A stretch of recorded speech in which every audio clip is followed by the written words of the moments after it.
Nimekuja kunyoa eh? Nataka ninyoe nipendeze. Umekuja umejikoki kabisa, umekuja na ndio lako.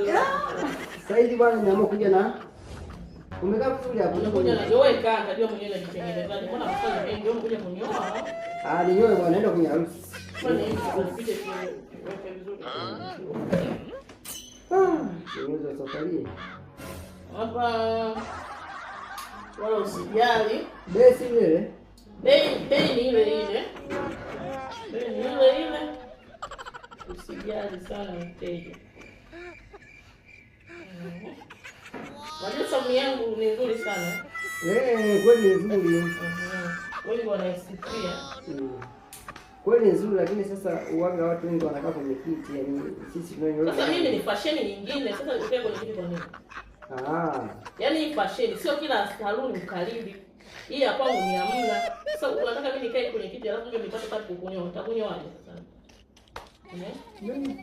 Itakuwa ni changamoto. Kwa hiyo wateja wote wakija wanakaa hivyo. Wanakaa hivi.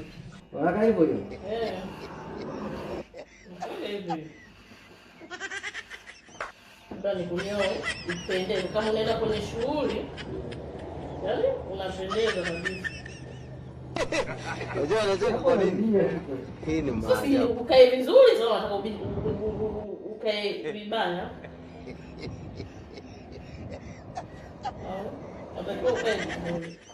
Kinyuzi na mkali.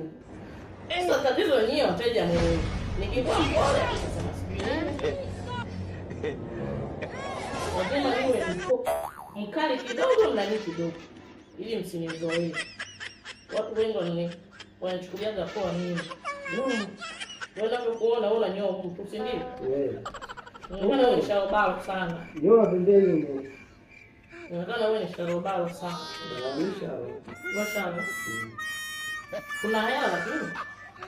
Maana najua asinywa kwa mashalo. Unakuta wengi wao wana hela. Nazo nyingi. Ndipo vibao hiyo. Sawa wewe? Sio shida zangu. Basi ubarikiwe. Kama una